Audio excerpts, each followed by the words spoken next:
killing of Christians is about to go up a notch higher. It's not a good news, but I'll tell you what we must do. Alleged Christian genocide in Nigeria continues to dominate headlines. I know that we are waiting for America to come. God told me that what we are waiting for will not happen. I wish that it does. You know, the fear of the American wants to come and take our resources. The resource, how has it helped you? If that's the worry, we are worrying for the wrong things. There's something I want to share. Still a prophetic word. There is a voice crying. Listen, and as a prophet, I hear it very loud. The next 2 years of the church, if you are close to people who are patrons, Christian organizations, whether the big ones, whether the small ones, tell them that the fact that some of us have it good does not mean that we should forget the ones who don't have it good. There is a voice crying. Listen, and as a prophet, I hear it very loud. It's not the voice of angels or spirits. It's men crying against Southwest, saying to God that many of them ought to be here with us. But some of them escaped, ran to a place of peace. Yet you've prospered them. Whereas some of us, we are in the place of our assignments. Yet you have not prospered us. It's men crying. And they are crying, saying, take their peace from them.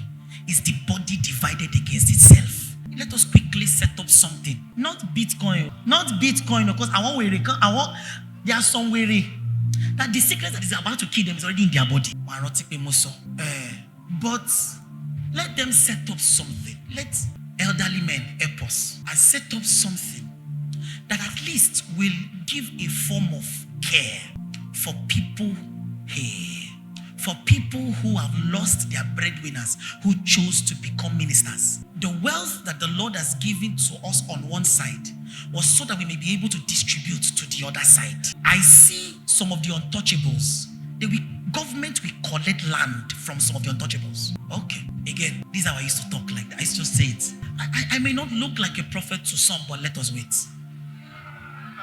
One of the things that gives many of our untouchables courage is assets like land and property. I'm seeing something that within the next 2 years, they will say, we want to set up a body. It's more of a government parastatal. And as we set it up, it's just for us to look into this and look into that.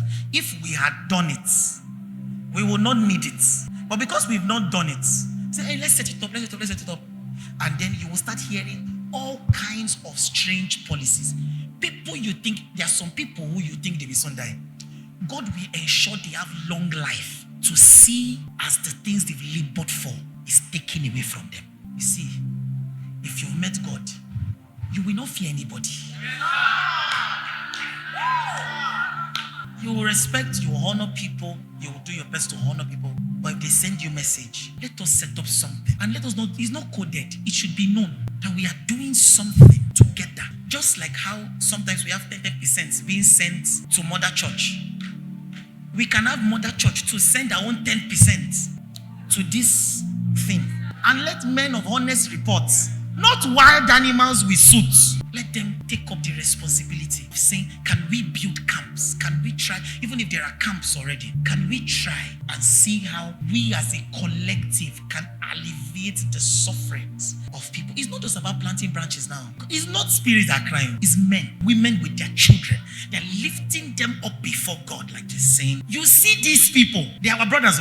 Some of them left the place of their service, yet you are blessing them. We, our fathers, our brothers, our sisters, heard that this was the place of their own service, and they ran here and died, and you have left us. They are avengers. You would think that the vengeance should be at those who murdered them. It's at the people who are at peace.